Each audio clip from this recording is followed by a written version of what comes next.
Hello friends, good morning everyone, welcome back to my channel fusion of love থেকে আমি রায়া। আশা করি তোমরা সবাই ভালো আছো। তোমাদের ভালোবাসা, আশীর্বাদ আর ভগবানের আশীর্বাদ মাথায় নিয়ে আমি তো বিন্দাস আছি। এখন প্রায় অলমোস্ট 9:30 মতন বাজে, ঘুম থেকে উঠেই পড়লাম। বলা ভালো, উঠে জাস্ট বসলাম। এখনো চোখে ভর্তি ঘুমের রেশ, আলস্য যেন আমার পেছন ছাড়তেই চায় না। এখনো যদি মা এসে বলে আজ আর উঠতে হবে না, তুই সারাদিন ধরে ঘুমিয়ে থাক, আমার থেকে বেশি খুশি মনে হয় আর কেউ হবে না। চলো এবার বিছানা ছাড়ি, অনেকক্ষণ ধরে মা ডাকাডাকি করছে। আমার ঘরে এত ভর্তি আলো ঢোকে, তাই ঘুমের ডিস্টার্ব যেন না হয় এই পর্দা আটকানোই থাকে সব সময়। আমি ঘুম থেকে উঠে এটা সরিয়ে ঘরে সূর্যদেবের আগমন ঘটাই। তবে ভোর হতে না হতে সূর্য মামা এই দিকটাতে এসে উৎপাত শুরু করে, চেষ্টা চালিয়ে যায় ভোর ভোর আমাকে ঘুম থেকে তোলার জন্য। তবে এত ক্ষমতা তার আবার নেই, কারণ আমাকে ঘুম থেকে তোলার জন্য আমার মায়ের থেকে বেশি ট্যালেন্ট আর কারণ নেই। আর এই পর্দাগুলো তো আমাকে সব সময় প্রোটেকশন দেয় ঘুম না ভাঙার জন্য, শুধু মায়ের হাত থেকেই বাঁচাতে পারে না। এখন প্রায় 10:30 মতন বাজে, তোমাদের বাইরে নিয়ে আসলাম একটু পরিস্থিতিটা দেখাতে। কি মারাত্মক রোদটা শুধু দেখো। মা স্নান সেরে পুজো দিতে যাবে, তারই তৈয়ারি চলছে। আজ বোধহয় তুলসী পাতাটা ছেঁড়া হয়নি আগে। মায়ের সকাল থেকে রাত পর্যন্ত কাজগুলো এমন ভাবেই সাজানো থাকে, আর তার দৌড়ানো দেখে মনে হয় সকাল থেকে রাজধানী এক্সপ্রেস ছোটা শুরু করলো, একটা প্ল্যাটফর্মে হল্ট করে নেক্সট প্ল্যাটফর্মের জন্য রওনা দিয়েছে। তার মধ্যে তার যাবতীয় কাজকর্মগুলো কিন্তু ঠিক চালিয়ে যাচ্ছে। এদিকে ঘরে এসে ফুলের সাজের দিকে চোখ পড়ায় দেখি তা কমতে কমতে অর্ধেকে পৌঁছেছে। বাবা তো গাছ লাগাতেও পারছেন, আর ফুলের পরিমাণ তলানিতে এসে পৌঁছেছে। তবে যে কটা গাছ রয়েছে সে কটা গাছের ফুল যে এতটা ফুল সাপ্লাই করতে পারবে সেটাও আমরা ভাবিনি। সকাল সকাল গুড মর্নিংটা তো আমি সেরেই ফেলেছিলাম। তো এখন প্রত্যেক দিনে যেমন বাড়িতে থেকে আমার রুটিনটা চলছিল সেটাই আবার শুরু হলো। এই যে আমার সেই মাগ, সেখানে 1 গ্লাস গরম জল, সাথে লেবু আর মধু দিয়ে আমার সকালটা শুরু হচ্ছে। তোমাদের তো গুড মর্নিং জানিয়ে দিয়েছি, তোমাদের সকাল অবভিয়াসলি অনেক আগে শুরু হয়ে গেছে, কিন্তু আমার সকাল তো বললামই শুরুই হয়েছে আজকে 12টা থেকে। এত টায়ার্ড লাগছে, মা এতবার বলেছে ঘুম থেকে ওঠ, ঘুম থেকে ওঠ, ঘুম থেকে ওঠ, আমি আর উঠতে পারলাম না। এই 11:30টার সময় উঠলাম। রুডিকে যদিও 7:30টার সময় ঘুম থেকে তুলে দিয়েছিলাম, ও বাজার টাজার করে এসে বেচারা আবার ঘুমিয়ে পড়েছে। চলো আবার সেই পুরনো জায়গা। তবে দেখো বেডটার কি অবস্থা, বেডটা এখনো গুছিয়ে উঠতে পারিনি। আমিও তোমাদের বলেইছি আমার বাড়িতে কিছু কাজকর্ম আছে, যার জন্য আরও আমার তাড়াতাড়ি আসা। তো এখন সেই কাজের উদ্দেশ্যে বেরোবো, কিন্তু বাইরে এত রোদ, আমার একটুও বেরোতে ইচ্ছা করছে না। মানে রোদ দেখলে আমার মাথাটা এরম হয়ে যাচ্ছে। আমি রোদে তো একদম বেরোতে পছন্দ করি না, কিন্তু এই কয়দিনও আমি রোদে বেরোইনি।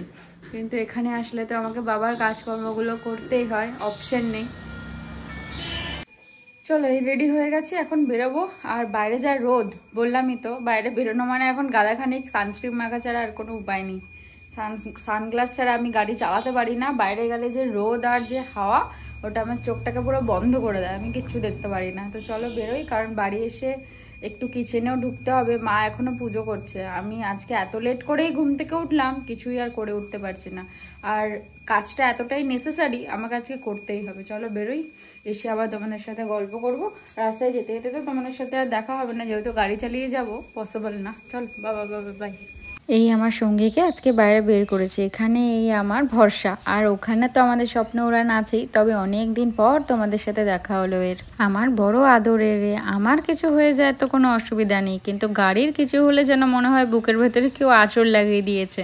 এই মাত্র দেখালাম না তোমাদেরকে আকাশের কি পরিস্থিতি, আর এই মাত্র দেখো আকাশটা পুরো নিজের রং বদলে কি অবস্থায় পরিণত হয়েছে। ঘিরগিটেরাও মনে হয় এত তাড়াতাড়ি রং বদলাতে পারে না। প্রকৃতি যেমন সেকেন্ডে সেকেন্ডে রং বদলে নিজের রূপের পরিবর্তন করে। তবে এই নীল আকাশের সমুদ্রে এমন একগুচ্ছ সাদা মেঘের কোলাহলটা যে কি ভারী সুন্দর লাগছে, তাই না? তবে বাড়ি এসে গাড়িটাকে আর ঘরে তুলবো না, আজ এত নোংরা হয়েছে, বৃষ্টির জলে স্নান করাবো ভাবছি। আমার দ্বারা তো আর পরিষ্কার হবে না, এটাও মাকেই লাগে। তবে কাজের চাপে মাইবা কত করবে, তাই একটা কাজ প্রকৃতিই কমিয়ে দিল। যখন এমনিতেই স্নান সারা হয়ে যাবে, তাহলে আমিই বা কষ্ট করবো কেন?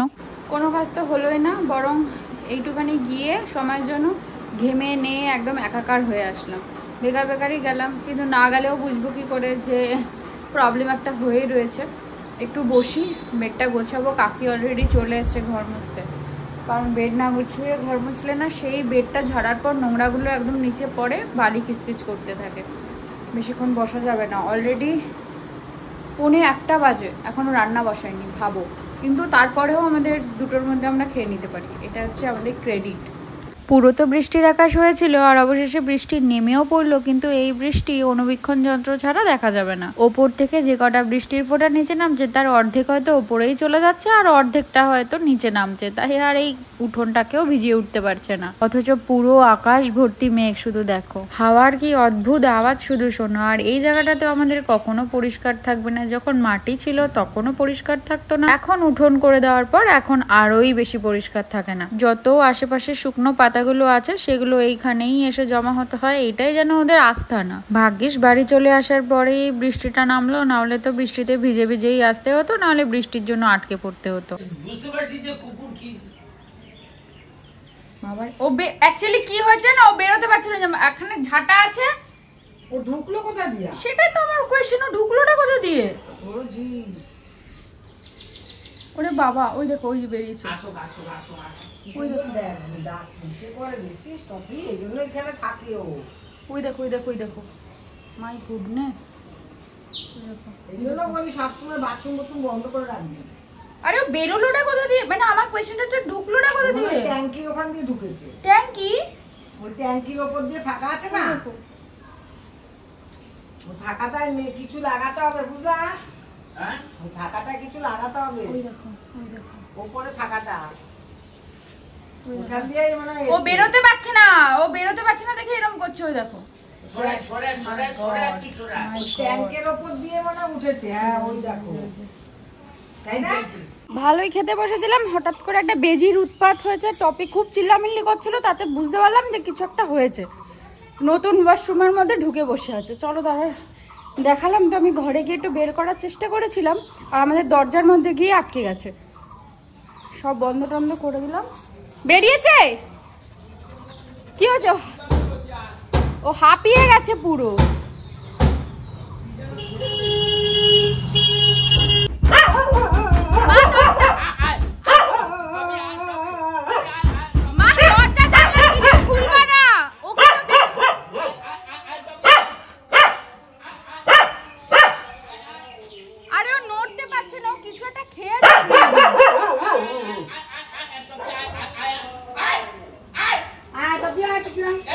ও হাঁপিয়ে গেছে,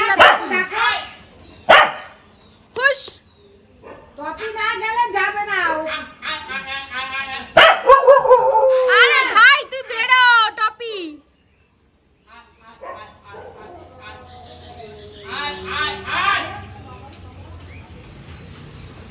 আরে ওকে মা মা মা মা ওসব বন্ধ করো, বন্ধ করো।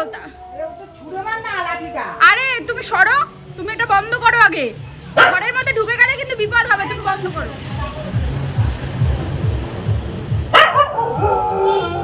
হয় বেরো। আরে টপিক এখান থেকে না হাঁটাও যাবে না, ভয় পাচ্ছে।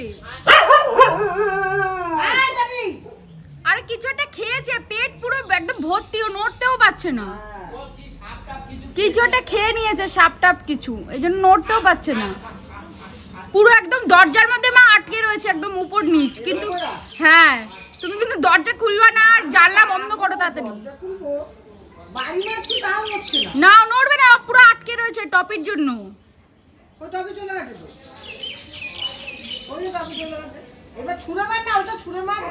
ভয় লাগে আমার। হুশ যাচ্ছেই না, লাগলো পুরো। হ্যাঁ কেমন ভাবে দেখো।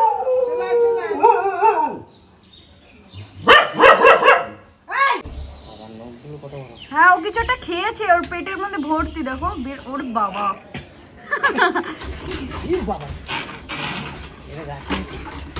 ও মা উঠছে, দেখো কেমন করে। হ্যাঁ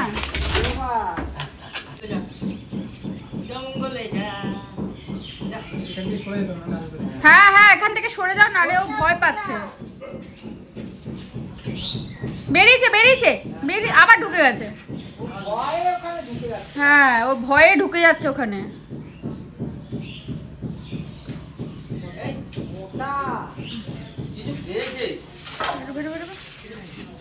বাবা সরে যাও, বাবা সরে যাও, বাবা সরে যাও,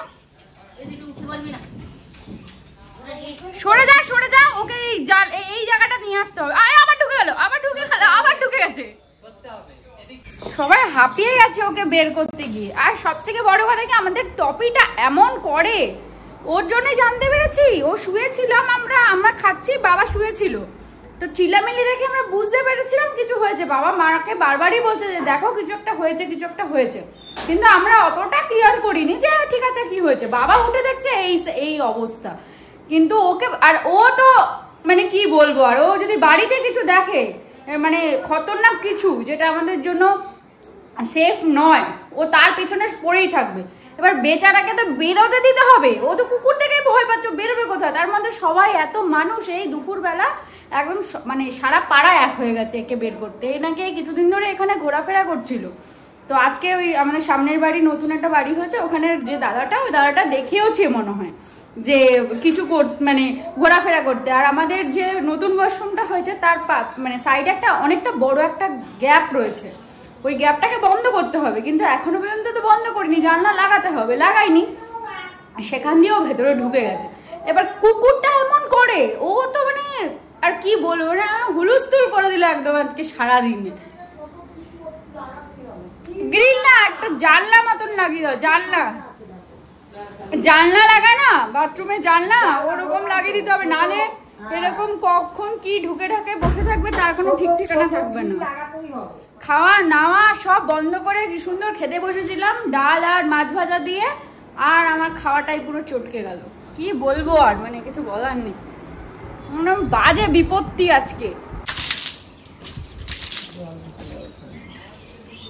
একদমই তাই। এই কিছুক্ষণ আগে এই জায়গাটা কেমন বাজেভাবে আটকে বসেছিল, মাকে বললাম এই জায়গাটা তুমি ধুয়ে দাও, কত রকমের জামস থাকে না, কারণ দরজা খুলে আমরা বসে থাকি, দরজায় হেলান দিয়ে কত কিছু করিও, কোন নোংরার থেকে কি। আর গুইসাপের থুতু শুনেছি খুব এমনি মারাত্মক, কি রেগে রয়েছে জানি না, কোথা থেকে কি এফেক্ট করবে। মাম্মার ঘরের পর্দাটাকে ছিঁড়ে ফেলতে হয়েছে, দেখো মাম্মার ঘরের পর্দাটার মধ্যে ঝুলে বসেছিল, না না ছেড়েনি মা, আটকে গেছে। হ্যাঁ টান মেরেছে, মানে এখান থেকে তো উঠতে পারিনি, তখন আমি ঘরে গেছিলাম, এখান থেকে তো উঠতে পারিনি, নেট দেওয়া, বেয়ে তো উঠে এখান থেকে ভেতরে ঢুকে গেছে, মানে এই গ্যাপ দিয়ে তো ঢুকতে পারে, এর মধ্যে এই পর্দাটা তখন মেলা ছিল, পর্দার মধ্যে আটকে গেছে। এবার ওরা এই পর্দা স্ট্যান্ড টেনে খুলে বাইরে বের করে দিয়েছে, বের করে খুঁচিয়ে খুঁচিয়ে এইটার নিচ দিয়ে বের করেছে। তো বাবাকে বললাম আমরা চোখ এই নিচটাকে আটকে দিতে, তাহলেই আমাদের এখানটার কিছু ঢোকাঢোকির ভয় থাকবে না। আসলে আমাদের এই নতুন ওয়াশরুমটাতে কি হয়েছিল, এই জায়গাটা ফাঁকা আছে, এই জায়গাটা, এই যে এই জায়গাটা ফাঁকা আছে, আর পেছনে ট্যাঙ্কি, তো ওখান থেকে মেবি ঢুকেছে। পুরো জায়গাটা মা ধুয়ে দিল, মাকে বললাম প্লিজ তুমি ধুয়ে দাও, আমার দেখলেই কেমন ঘিন ঘিন লাগছে একদম। আমার সব থেকে ভয়ের ব্যাপার হচ্ছে কোনোদিনই যদি এই ফটোটা, আমাদের ফটোটা তো অনেক বড়, এই ফটোটার ভেতরে যদি পেছনে ঢুকে যদি কোনোদিনও বসে থাকে তাহলে তো আমাদের বিপত্তি শেষ ছিল না একদম, যদি একবার ঢুকে যেত। এই কাকুরা মানে না থাকলে আমরা যে আজকে কী করতাম। আর সব থেকে বড় ব্যাপার হচ্ছে যদি আমাদের টপি না থাকতো, আমাদের টপি যে আমাদের কী বাঁচায়।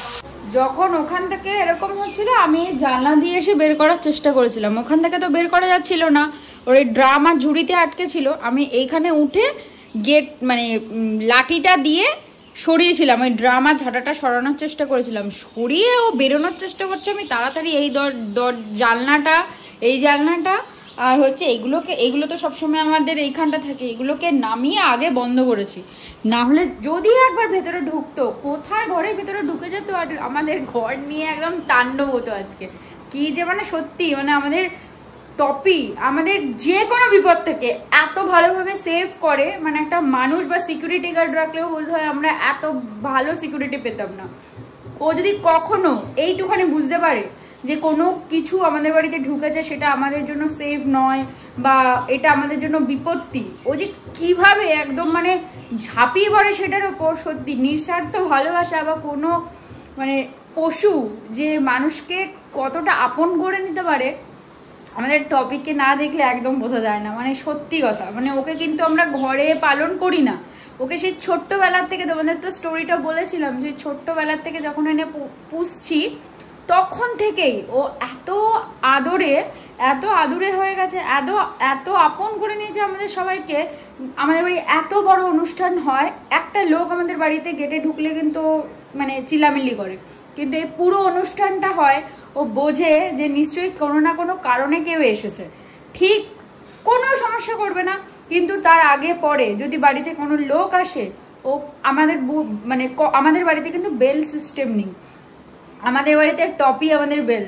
গেট দিয়ে কেউ ঢুকলো বা কেউ কোনোভাবে আমাদের বাড়িতে ঢুকলো, ও ঠিক জানান দেবে। আমরা বুঝতেই পারি, ওর চিল্লামিল্লিতে আমরা বুঝতে পারি যে কেউ না কেউ এসছে। ওর মতন হয়তো আমরা কাউকে তৈরি করতে পারবো না, আর ও না থাকলে হয়তো আমাদের সত্যি যেদিন মানে সবাই তো অমর হয় না, ও যেদিন না থাকবে সেদিন হয়তো বাড়ির প্রত্যেকটা মানুষের কষ্ট হবে, কারণ ও যেভাবে আমাদের সবার সাথে জড়িয়ে গেছে না, কি বলবো, মানে স্পিচলেস, আমরা কোনোভাবে ভাষায় প্রকাশ করতে পারবো না। ঘরের কুকুররা এরকম হয়, ঘরে পুষলে এরকম হয়, কিন্তু ওকে কিন্তু আমরা কখনো ঘরে পুষি না। কিন্তু ও যে এত আন্তরিকতা ওর মধ্যে রয়েছে, মানে একটা মানুষকে ফেল করে যাবে, আর কিছু বলার নেই। আজকের ইনসিডেন্টটা তো আরো বেশি করে প্রমাণ করে যে আমাদের মানে কত বড় বিপদের হাত থেকে বাঁচায় সব সময়ের জন্য। আমাদের বাড়িতে মানে কি বলবো, আর কিছু বলে, সত্যি কিছু বলার নেই, স্পিচলেস আজকে আমি পুরো, মানে এই ইনসিডেন্টটার পরে তো সত্যি স্পিচলেস। মার খাওয়া দাওয়া কমপ্লিট হয়েছে, সমস্ত কাজকর্ম কমপ্লিট হয়েছে, আমাদের এক প্রকার যুদ্ধ কমপ্লিট হয়েছে, একটা বড় সড়ো যুদ্ধ গেছে আমাদের আজকে। সেই সব কমপ্লিট করে মা সব কাজকর্ম শেষ করে এখন বসেছে বাবার জন্য খাবার বানাতে। মানে বাবা সন্ধ্যাবেলা যে টিফিন খায়, দোকানে নিয়ে যায়, সেই টিফিন খাওয়া হবে। আর আজকে প্রত্যেকদিন বাবা মুসলিই খায়, আমি মুসলি নিয়ে আসি। আজকে বাদাম ভেজে চিড়ে ভেজে দেবে মা, এই যে বাদাম ভাজতে বসিয়েছে। চিড়ে কই, এর মধ্যে চিড়ে নেই তো মা? চিড়ে ভাজা আছে, চিড়ে ভাজা বাদাম দিয়ে মিশিয়ে সব করে বাবার জন্য রেডি করে, এক গ্লাস জল রেখে সমস্ত রেডি টেডি করে তারপরে মহারানী যাবেন শুতে, তাই তো? তাই তো? তুমি বাবা যায় যখন প্রত্যেকদিন টের পাও?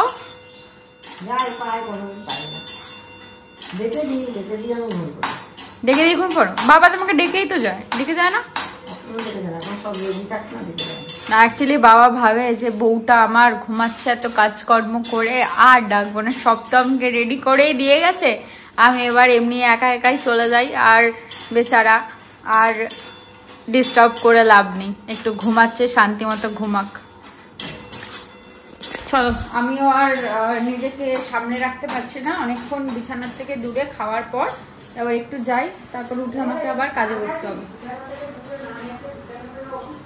আমি আজকে মা যা মানে ওই গুইসবটা যা আমাকে মানে কার্ডিও করে ফেলেছে, দরকার নেই আর হাঁটাহাঁটির দরকার নেই।